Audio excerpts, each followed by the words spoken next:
मित्रों, एक बार पुनः आप सभी का स्वागत है हमारे YouTube के इस मंच पर। आज एक बेहद महत्वपूर्ण सूचना लेकर मैं आपके सामने उपस्थित हूं, जो हमारे आपके करियर से जुड़ा हुआ है, हमारी आपकी तैयारी से जुड़ा हुआ। जिस परीक्षा के लिए हम लोग लगे हुए हैं, किसी तरीके से हो जाए, उसके विषय में एक न्यूज आई है। कल जैसा कि एक लेटर वायरल हुआ था कि 7-8 दिसंबर को जो है मतलब पीसीएस परीक्षा हो सकती है, जो 27 अक्टूबर को प्रस्तावित थी अभी तक, मतलब जो 27 अक्टूबर को होनी थी। अब वो परीक्षा हमारी 7 और 8 दिसंबर को होने जा रही है। और इसको आयोग के एक मेंबर ने मतलब समाचार पत्र के माध्यम से ये पुष्टि भी की है कि ये वायरल लेटर सही है बिल्कुल, और ये परीक्षा 7-8 दिसंबर को होने जा रही है। एक तरफ तो ये अच्छी खबर है कि कम से कम परीक्षा होने जा रही है, जो कि मार्च अप्रैल में सुनाई पड़ रही थी। लेकिन उतनी ही बुरी खबर है कि ये परीक्षा 2 शिफ्ट में होने जा रही है। ठीक है, ये जितनी अच्छी खबर आप कह सकते हैं परीक्षा दिसंबर में होने जा रही है, इसको जानकर नहीं हुई होगी, उससे ज़्यादा मतलब दुखद ये है कि ये पेपर 2 शिफ्ट में होने जा रहा है। अगर ये पेपर 2 शिफ्ट में हो जाता है तो ये जान लीजिए कि ये मतलब काफ़ी बड़े लेवल पे विवादित भी हो सकता है।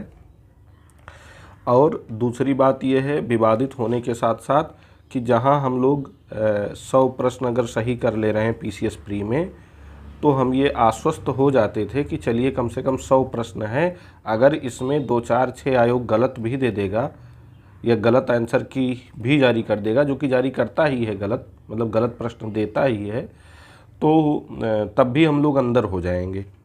तो अब जो है, अगर ये पेपर 2 शिफ्ट में होता है तो इसमें नॉर्मलाइजेशन होगा। और नॉर्मलाइजेशन और स्केलिंग कितना विवादित रहा है उत्तर प्रदेश लोक सेवा आयोग का, ये जग जाहिर है। जो लोग अनुभवी हैं, जो लोग कई सालों से तैयारी में लगे हुए हैं, पेपर दे रहे हैं, प्री मेंस बार बार दे रहे हैं, उनको मालूम है स्केलिंग की वजह से ही, नॉर्मलाइजेशन की वजह से ही जो है वैकल्पिक विषय यानी ऑप्शनल पेपर जो है वो हटाना पड़ा था आयोग को। तो अगर आप पीटी लेवल पे, प्री लेवल पे जो है नॉर्मलाइजेशन की प्रक्रिया ये अपनाएंगे, और जो कि बिल्कुल स्पष्ट है कि अगर ये 2 दिनों में परीक्षा लेते हैं 7 और 8 दिसंबर को, तो नॉर्मलाइजेशन होना ही होना है। तो नॉर्मलाइजेशन अगर होगा तो 110 प्रश्न सही करने के बाद भी आप श्योर नहीं हो पाएंगे कि हमारा इस बार प्री हो ही रहा है। ठीक है, समस्या यहाँ आ रही है। पेपर जल्दी हो जा रहा है, ये बहुत अच्छी बात है। देखिए, पेपर जल्दी हो जाए ये हम लोग भी चाहते हैं। पूरा पूरा साल गुजर गया, पूरा पूरा सत्र गुजर गया इंतज़ार करते करते। एक परीक्षा हुई आरओ की, तो भी लीक हो गई। तो हम लोग भी चाहते हैं कि पेपर 2024 में ही हो जाए। इसी के लिए हम लोग प्रयासरत भी थे, काफ़ी चिंतित भी थे। लेकिन अब ये चिंता घटाने वाली खबर नहीं है, बल्कि ये चिंता बढ़ाने वाली खबर ही है कि 7-8 दिसंबर अगर 2 दिन में हमारी परीक्षा होगी तो निश्चित तौर पर जो है ये मतलब काफ़ी नुकसानदायक सिद्ध हो सकता है हम लोगों के लिए। अब समस्या यहाँ आती है कि एक मतलब तैयारी करने वाला लड़का या लड़की आखिर करे तो क्या करे। वो पता चले पेपर आपने जो है पोस्टपोन कर दिया, तो उसको करवाने का नाम ही नहीं ले रहे हैं, उसकी डेट में बार बार हेर फेर कर रहे हैं। तो वो पहले तो इसलिए लड़े कि पेपर 2024 में ही करवाया जाए, उसके बाद फिर आप एक नया सिगूफा छोड़ दें कि पेपर 7-8 दिसंबर को होने जा रहा है, अब इसके लिए वो लड़ाई लड़े। तो मतलब बड़ी कह सकते हैं कि वह फो की स्थिति खड़ी हो गई है हम अभ्यर्थियों के सामने। लेकिन इससे निराश नहीं होना है, बल्कि ये हमारी अपनी लड़ाई है, तो इसके लिए हमें ही लड़ना होगा, कोई और नहीं आएगा लड़ने। दूसरे लोगों से बात करेंगे जिनका इससे कोई लेना देना नहीं, तो वो हमारी आपकी कमियां ही गिनाएंगे। लेकिन ये वास्तव में काफ़ी मतलब गलत होने जा रहा है। अगर 7-8 दिसंबर को पेपर होता है तो ये पेपर किसी भी स्थिति में, आरओ का तो मान लीजिए एक बार में समझ में आता है कि वहाँ 10 लाख से ज़्यादा फार्म पड़े हैं, ठीक है, तो वहाँ तो समझ में आता है। अब यहाँ 5-6 लाख अगर फार्म पड़े हैं, तो 5-6 लाख की परीक्षा ऐसा तो है नहीं कि पहली बार लेने आयोग जा रहा है, इसके पहले भी ले चुका है। अब समस्या आ रही है कि जो सरकार ने एसओपी एक बनाई है कि 10 किलोमीटर के दायरे में ही सेंटर होना चाहिए, इसी एसओपी में चेंजिंग करना चाहिए। ठीक है, आयोग को सरकार से ये मांग करनी चाहिए कि सरकार इस एसओपी में बदलाव करे। जो 10 किलोमीटर का रेंज है इसको बढ़ा के 20 किलोमीटर कर दें और पेपर एक शिफ्ट में करवाएं। किसी भी स्थिति में अगर ये पेपर एक से अधिक शिफ्ट में होता है यूपी पीसीएस का, तो ये जान लीजिए विवाद होना तय है। और विवाद होने से ज़्यादा दुखद ये तय है कि किसका प्री होगा किसका नहीं, ये आप नहीं कह सकते। ठीक है भाई, किसी शिफ्ट का पेपर इजी आ जाएगा, किसी शिफ्ट का पेपर जो है कठिन आ जाएगा, तो समस्या खड़ी हो जाएगी नॉर्मलाइजेशन में। पता चलेगा किसी शिफ्ट का पेपर जो है मतलब किसी शिफ्ट वालों का नंबर काफ़ी बढ़ गया है और किसी शिफ्ट वालों का काफ़ी कम हो गया है। नॉर्मलाइजेशन में ऐसा होता ही है। जो लोग सीजीएल वगैरह का एग्ज़ाम देते हैं उनसे पूछो नॉर्मलाइजेशन क्या होता है, या जो लोग बार बार जो है आयोग की ही परीक्षा में मेंस देकर वैकल्पिक विषय लेकर के बाहर होते रहे हैं 2023 से पहले वाली वैकेंसी में, उनसे पूछो नॉर्मलाइजेशन का दर्द क्या होता है।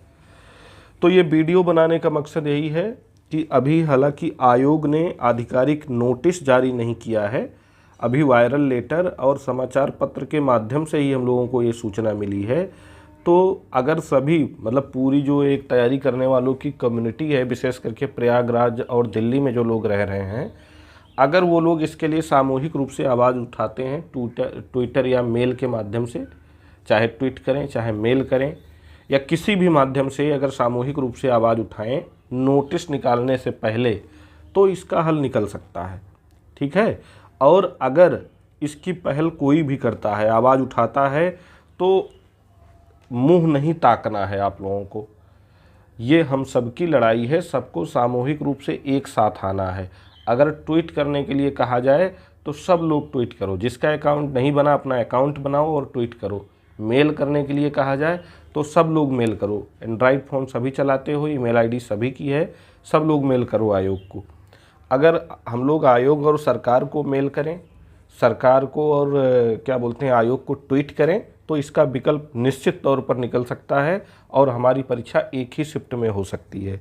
अगर परीक्षा एक से अधिक शिफ्ट में होगी तो यह परीक्षा विवादित होगी।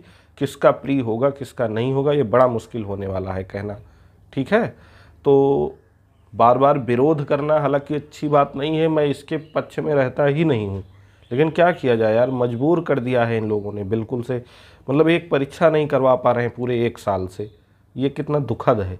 रोज़ एक नया नियम, रोज़ एक नया नियम, रोज़ एक नया एक्सपेरिमेंट, आखिर ये कब तक चलता रहेगा। इसका विरोध किया जाना चाहिए, हर मंच से किया जाना चाहिए। मैं इसका पूरी तरह समर्थन करता हूँ और जो लोग हम पे भरोसा करते हैं वो लोग भी हमारे साथ आएँ और इसका खूब विरोध करें। इसका जो है मतलब ये मान लीजिए कि ऐसी उम्मीद है कि मंगलवार बुधवार में नोटिस आ सकता है आधिकारिक कि पेपर दिसंबर में होने जा रहा है और 7-8 दिसंबर को होगा। तो अगर पेपर 2 पालियों में होता है तो ये काफ़ी विवादित रहने वाला है, इसलिए हम लोगों को सोमवार को ही एक्टिव होकर अपना विरोध दर्ज करवाना होगा। ठीक है, अगर हम लोग सोमवार को एक्टिव होकर अपना विरोध नहीं दर्ज करवा पाए तो ये बड़ी समस्या होने वाली है।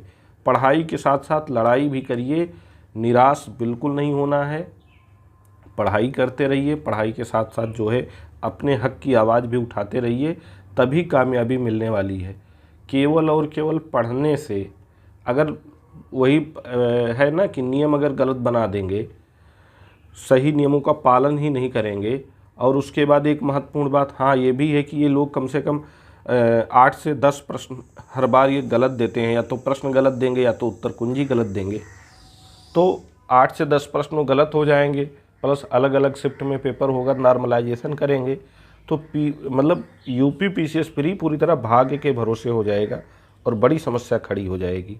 ठीक है, तो उम्मीद है कि आप हमारे वीडियो का मकसद जो है बनाने का उसको समझ गए होंगे, और आप लोग इसको अधिक से अधिक लाइक और शेयर करें, कमेंट करें, और सोमवार को सब लोग मिल करके मतलब जो भी बड़ी कम्युनिटी वाले हैं अगर वो कोई विरोध की योजना बनाते हैं तो हम लोग भी उनके साथ रहेंगे।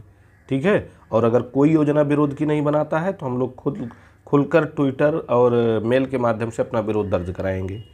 ठीक, तो ये वीडियो देखिए, उसके बाद अपनी राय कमेंट सेक्शन में दीजिए। धन्यवाद।